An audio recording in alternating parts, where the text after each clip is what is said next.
Actualité. C'est ça qui conclut les débats. Non! Ben, c'est ma réponse. C'est vrai. Je suis comme, OK, je vous laisse, là-dedans. Tantôt, on a appris que Christine Fréchette, la première ministre du Québec, faisait une annonce un petit peu plus tôt aujourd'hui parce qu'elle a annoncé 123 millions de dollars pour relancer l'Est de Montréal. Oh.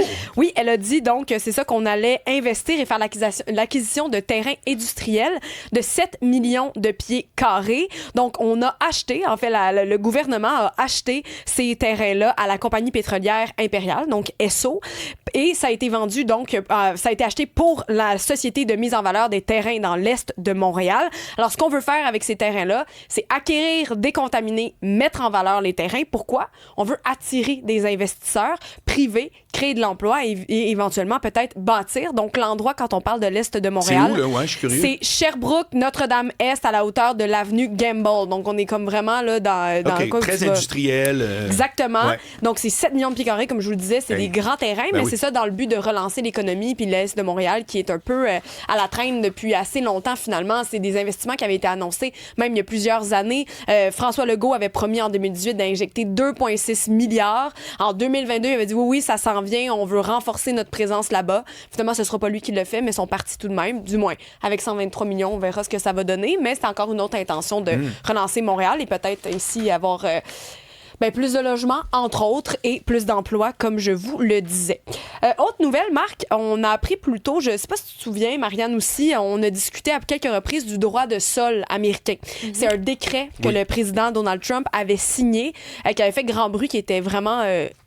haï, si vous voulez, là, aux États-Unis. Ça s'était fait donc en janvier 2025. Donc, ce que lui voulait, M. Trump, c'était de retirer le droit de sol. Donc, le droit de sol qui est en fait les gens, lorsque, par exemple, un migrant ou un immigrant arrive aux États-Unis et qu'il a son enfant aux États-Unis, mais l'enfant a la citoyenneté américaine de facto. Et lui avait dit non, je ne veux plus ça parce que ça encourage l'immigration illégale. Eh bien là, ce décret vient juste d'être déclaré inconstitutionnel. Alors, c'est la Cour suprême qui a voté pour ça. Même les juges conservateurs ont remis donc en cause ce que M. Trump avait mis de l'avant. Alors, elle a annulé le décret qui avait été signé donc le 20 janvier 2025. D'ailleurs, c'est le 14e amendement, le droit de sol, et ça a été adopté en 1868. Donc là, les Américains ont dit non, vous touchez pas à ça, c'est une fondation de notre Constitution. C'est que partout à travers le monde, il y a deux droits par rapport à ça, ce qu'on appelle le droit du sol, l'autre c'est le droit du sang. En voulant dire que si tes parents sont américains, tu deviens américain. Tu nais n'importe où, c'est pas important. Ou le droit du sol. C'est-à-dire que t'es pas américain, mais t'es né sur le territoire américain, tu deviens américain. C'est toujours un peu... Alors, il y en a que c'est les deux, il y en a que c'est un, il y en a que c'est l'autre. Marianne? Angine de poitrine qui pourrait causer un vrai casse-tête à Trois-Rivières. Oui. Ben là, en fin de semaine, il y avait des dizaines de milliers de personnes qui se sont rassemblées pour le Festival international de jazz de Montréal pour assister au spectacle du groupe d'Angine de poitrine. Record de foule, hein? Faut le redire. Record de foule. Le site a dû être fermé même. Des gens n'ont pas pu avoir accès au site parce qu'il y avait trop de monde. Et là, le groupe va être de passage au Festival de Trois-Rivières ce vendredi soir à 23h30. Et le problème, c'est que le spectacle va avoir lieu sur la scène du quai, qui est tout sauf la scène principale. La capacité d'accueil est entre 2500 et 3000 personnes. Pour vrai? Ben voyons. Seulement. Et là, je rappelle que c'est comme des si les Rolling Stones tu sais, je veux dire, c'est le groupe de l'heure présentement. Tout le monde capote sur Angine de poitrine.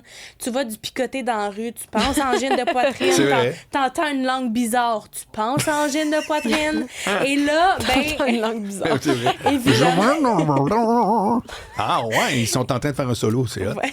Et là, les organisateurs ont vu cette vague arriver cette fin de semaine à Montréal et ils ont envoyé un courriel aux festivaliers pour les rassurer en disant que toutes les mesures avaient été prises puis il y avait des adaptations qui allaient être apportées au site pour optimiser l'espace. Il va y avoir plus de présence policière, il y a la garde côtière qui va aussi être prête à intervenir pour avoir une présence de plus parce qu'il y a des bateaux qui peuvent s'accoster tout près de la Seine, donc c'est sûr qu'ils vont chercher toutes les ressources qui sont possibles. Mais malgré tout ça, malgré toutes les mesures qui ont été mises en place, il y a des fans, il y a des spécialistes qui pensent que ça va être plus que 2500, 3000 personnes qui vont être là. Ça, c'est sûr. Même le jeune trifluvien, là, il va intervenir. Vas-y. Ben, certainement, parce que tu ne peux pas réaménager l'espace. Pourquoi, Marc? Regarde ça, là, dans le bas à droite, en arrière, c'est le fleuve. Tu peux pas décaler le fleuve. Non. Et il y a une barrière. Donc, ce qu'ils devraient faire, et j'espère qu'ils le feront, le show, normalement, est payant. C'est correct, mais là, il va y avoir trop de monde. Rends ça gratuit. À la gauche de cette image-là, ils peuvent enlever la clôture. Et là, tu as un beau gros rond-point qui est au bout de Desforges. Mais clairement, c'est pas ça qui est prévu. Là. Marianne, tu vois bien qu'elle a dit que... Mais sinon, ils peuvent rien faire. Ils peuvent pas réaménager. Il va y avoir plein de monde sur le côté. Ça se peut que ça tombe dans le fleuve de l'autre bord. Merci à la garde côtière qui soit là. Et au-dessus, c'est un restaurant qui est le Poivre Noir, qui va être au-dessus du stage. Oui. Là, ça va être plein de monde. Et encore une fois, ça peut juste tomber en dessous. Il y a des gens qui veulent ou qui peuvent tout faire pour voir Angine de poitrine. Mais voyons donc, c'est même.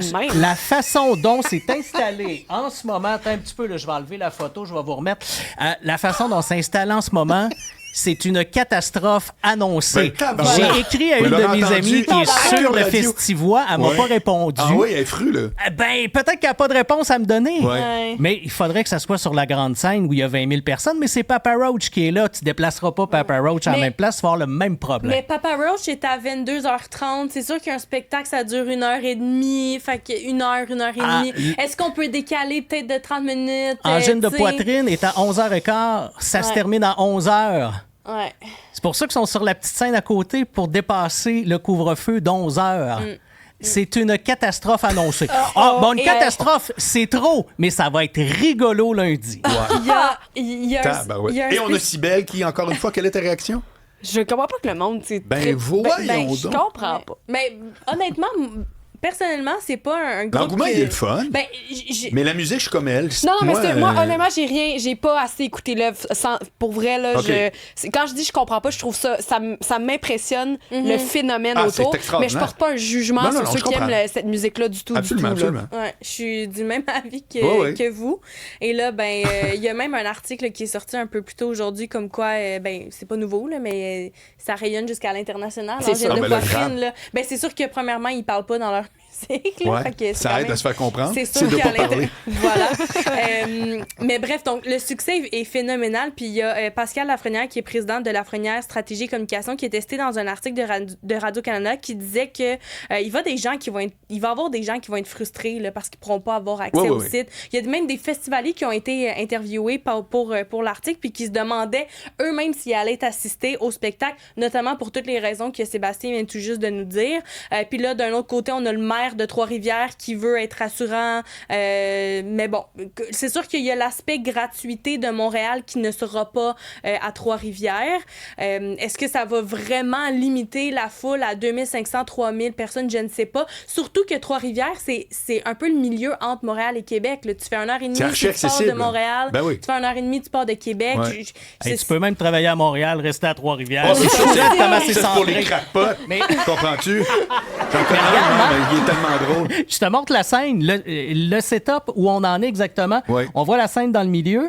Donc, tout le passage qui est là, qui est assez rikiki, c'est la foule. T'as 3000 personnes là. Donc, après ça va être sur le dessus, en arrière, et l'endroit où il devrait ouvrir et probablement rendre ça gratuit, c'est à gauche. Où il peut avoir plus de gens qu'en avant du stage. Ça veut dire que l'endroit où on voit les fenêtres noires, ça, c'est la scène. Non, ça, c'est un la restaurant. Scène, c'est le petit truc dans le milieu en bleu, là, avec du bleu au-dessus du carré noir. Là. En plein milieu. C'est très le fun pour le monde qui nous écoute à la radio, d'ailleurs. C'est difficile à décrire, mais c'est ça. Bref, j'ai hâte de voir ça vendredi, puis je vous en reparle lundi. Bravo à tous.